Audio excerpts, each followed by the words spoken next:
احمدہ وصلی علی رسولہ الکریم اما بعد فاعوذ باللہ من الشیطان الرجیم بسم اللہ الرحمن الرحیم۔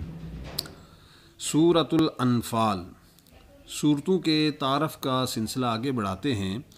سورہ انفال صحیح قول کے مطابق یہ صورت مدنی ہے، اور ایک قول یہ ہے کہ یہ صورت ان 7 آیتوں کے علاوہ مدنی ہے جو مکہ مکرمہ میں نازل ہوئیں، اور وہ آیت نمبر 30 وَإِذْ يَمْكُرُ بِكَ الَّذِينَ سے شروع ہوتی ہیں۔ تفسیر خارزن، اس صورت کے اندر 10 رکوع اور 75 آیتیں ہیں۔ اس کے نام رکھنے کی وجہ انفال نفلہ کی جمع ہے، نون کی زبر فا کی زبر کے ساتھ، اور اس کا معنی ہے مال غنیمت، غنیمت کا مال۔ اس صورت کی پہلی آیت میں انفال یعنی مال غنیمت کے احکام کے بارے میں مسلمانوں کے سوال اور یہ انہیں دیے جانے والے جواب کا ذکر ہے۔ اس مناسبت سے اس صورت کا نام سورہ انفال رکھا گیا۔ اس کا مرکزی مضمون دیکھیں تو اس میں مال غنیمت کے احکام، غزوہ بدر کا تفصیلی واقعہ اور اس کی حکمتیں بیان کی گئی ہیں، اور مسلمانوں کو جنگ کے اصول سکھائے گئے ہیں۔ اس کے علاوہ اس صورت میں مزید بھی مضمون ذکر کیے گئے ہیں۔ اللہ رب العالمین اور اس کے حبیب صلی اللہ علیہ وسلم کی اطاعت کرنے کا حکم دیا گیا، خوف خدا کی فضیلت کو بیان کیا گیا ہے۔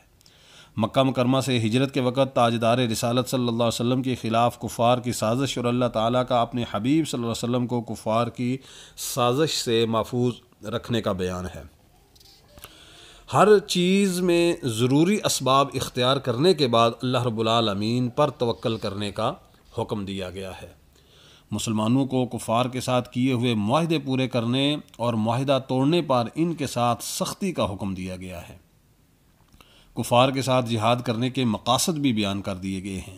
کفار کے دلوں میں دھاک بٹھانے کے لیے مسلمانوں کو جنگی ساز و سامان کی بھرپور تیاری کا حکم دیا گیا ہے۔ اس صورت کے آخر میں قیدیوں کے بارے میں احکام اور مہاجرین و انصار کے مجاہدوں کے فضائل بیان کیے گئے ہیں۔ سورہ انفال کی اپنے سے ماقبل صورت اعراف کے ساتھ مناسبت یہ ہے کہ سورہ اعراف میں مشہور رسولوں علیہم الصلاۃ والسلام کی اپنی قوموں کے ساتھ حالات بیان کیے گئے تھے، اور سورہ انفال میں سید المرسلین خاتم النبیین صلی اللہ علیہ وآلہ وسلم کی اپنی قوم کے ساتھ حالات بیان کیے گئے ہیں۔ اس کے بعد اگلی صورت ہے سورہ توبہ۔ سورہ توبہ مدنیہ ہے، مگر اس کی آخری آیت لقد جاءکم رسول سے آخر تک ان کو بعض علماء مکی کہتے ہیں۔ تفسیر خارزن، اس صورت میں 16 رکوع اور 129 آیتیں ہیں۔ وجہ تسمیہ، اس صورت کے 10 سے زیادہ نام ہیں، ان میں سے یہ 2 نام مشہور ہیں۔ سورہ توبہ، اس صورت میں کثرت سے توبہ کا ذکر کیا گیا ہے، اس لیے اسے سورہ توبہ کہتے ہیں۔ دوسرا نام سورہ برات، یہاں اس کا معنی بری ذمہ ہونا ہے، اور اس کی پہلی آیت میں کفار سے برات کا اعلان کیا گیا ہے، اس مناسبت سے اسے سورہ برات کہتے ہیں۔ سورہ توبہ کے اندر ایک اہم بات یہ ہے کہ اس کے شروع میں بسم اللہ نہیں لکھی گئی ہے۔ اس کی اصل وجہ یہ ہے کہ حضرت جبرائیل امین علیہ الصلاۃ والسلام اس صورت کے ساتھ بسم اللہ لے کر نازل ہی نہیں ہوئے تھے، اور نبی کریم صلی اللہ علیہ وسلم نے بسم اللہ شریف لکھنے کا حکم ہی نہیں فرمایا۔ جلالین معاصاوی، حضرت علی المرتضیٰ کرم اللہ وجہہ الکریم سے مروی ہے کہ بسم اللہ امان ہے، اور سورہ توبہ تلوار کے ساتھ امن اٹھا دینے کے لیے نازل ہوئی ہے۔ مستدرک، صحیح بخاری میں حضرت برہ رضی اللہ تعالیٰ عنہ سے روایت ہے کہ قرآن کریم کی صورتوں میں سب سے آخری صورت سورہ توبہ نازل ہوئی۔ سورہ توبہ کے فضائل بھی بہت زیادہ بیان کیے گئے ہیں۔ حضرت علی المرتضیٰ کرم اللہ وجہہ الکریم سے روایت ہے کہ نبی کریم صلی اللہ علیہ وسلم نے ارشاد فرمایا، منافق سورہ ہود، سورہ برات، سورہ یاسین، سورہ دخان اور سورہ نبأ کو یاد نہیں کر سکتا۔ بخاری شریف۔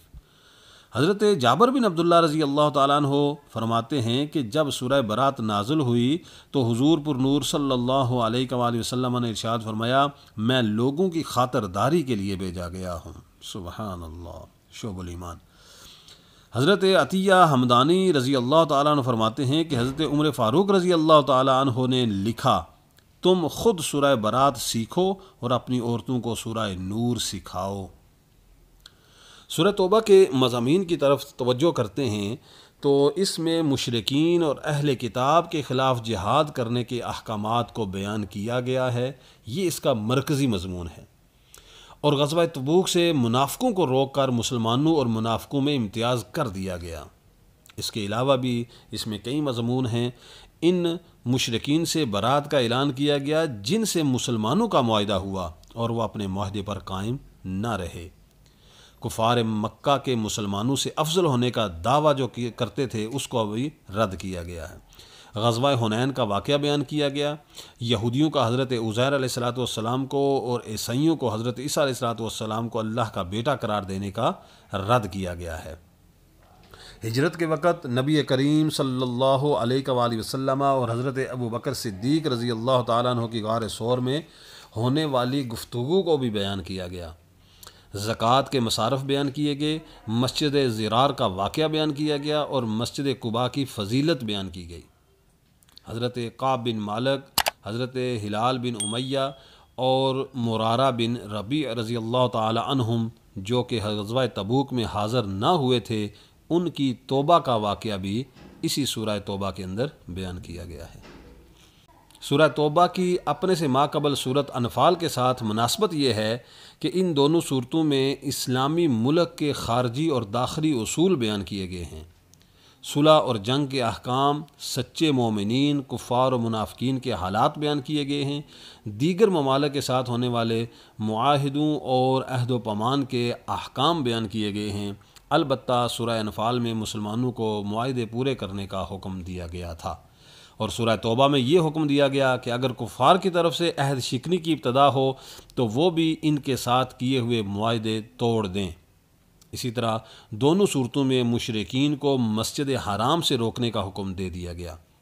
رائے خدا میں مال خرچ کرنے کی ترغیب دی گئی۔ مشرکین اور اہل کتاب سے جہاد کرنے پر تفصیلی کلام کیا گیا ہے اور منافقوں کی خصلتوں کو بیان کیا گیا۔ اللہ رب العالمین کی بارگاہ میں دعا ہے اللہ تعالی ہمیں دین کی صحیح سمجھ اور اس پر عمل کی توفیق عطا فرمائے۔ وآخر دعوانا الحمدللہ رب العالمین۔